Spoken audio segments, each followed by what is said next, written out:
It is a dark timeline out there, people. I don't have to tell you that. It's also a comically absurd one.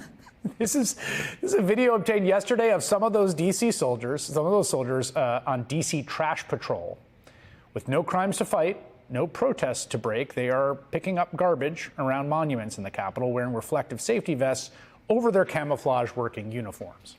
Now, if you've spent any time with service members, especially veterans of Iraq and Afghanistan, you know about their hatred of this safety gear.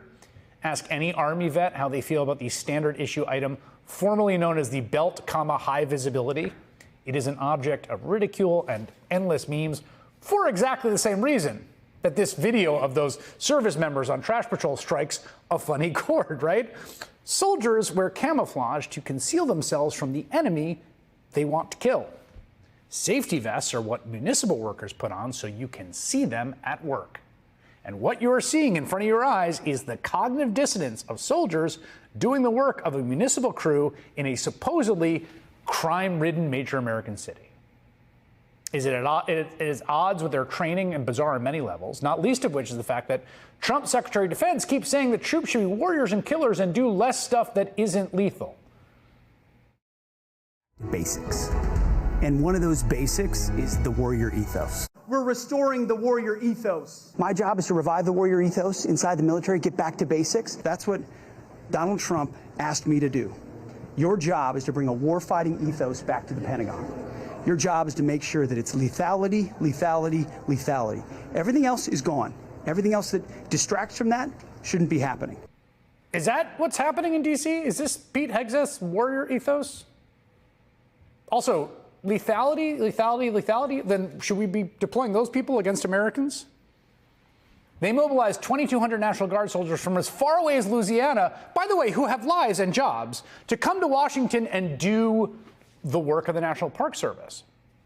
As the Washington Post reports, ostensibly they were mobilized to support federal law enforcement and local police, but in recent days those orders have expanded to encompass beautification tasks such as trash removal and groundskeeping around the National Mall and other federal properties.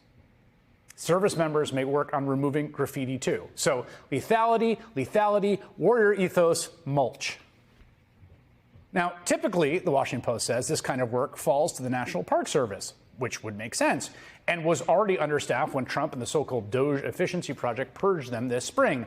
That service, listen to this, listen to these numbers, used to have 200 people assigned to maintain thousands of acres and trees and gardens in D.C. There are now 20, a Park Service official told the Post. 20 people, 90% cut. They cut all those national park jobs for no reason. They never saved any money. They did the same in tons of agencies, including the IRS, when they then had to hire a bunch of people back. We'll see if that works. They're mired in lawsuits with thousands of other workers they illegally fired. Whole thing was a complete failure on its face. And now we have reached the inevitable point of American decline where we have our men and women in uniform with safety vests picking up trash because the civil servants who actually perform those functions were fired by the billionaire oligarch that Trump briefly deputized before their falling out. It's as dystopian as it is comical and insulting. The aim here isn't just replacing the federal workforce, though, with part-time soldiers. The Trump administration is very clearly trying to get people accustomed to the idea of troops. Again, warriors, people trained to be lethal, to fight America's enemies, roaming American streets where that lethality is trained on us beneath enormous portraits of the dear leader. And many Americans are noticing. And they are not happy with the state of affairs. In polls and protests and town halls, regular people are standing up for the freedoms they cherish about this country. I mean, you see it everywhere you look. Every day there's an example. You see it in elected officials like New York Controller Brad Lander when he physically put himself between migrants and the masked federal agents trying to disappear them. You hear it every day in the countless viral videos of bystanders, just normal people shouting down ICE raids, recording officers, protecting their neighbors.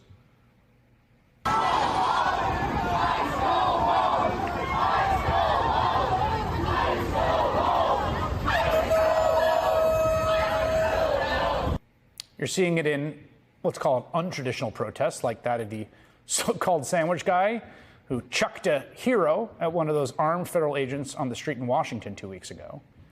Today, that man, an Air Force veteran who served in Afghanistan, walked free after a grand jury declined to indict him on federal felony assault charges. We'll have more on that story later in the show.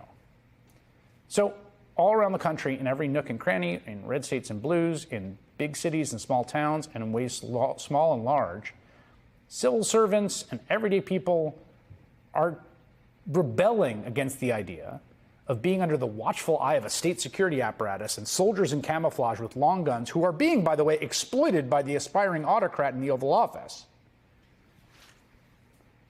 Because, as you see, as people walk down the street nonviolently chanting, "ICE, go home," Americans are a free people.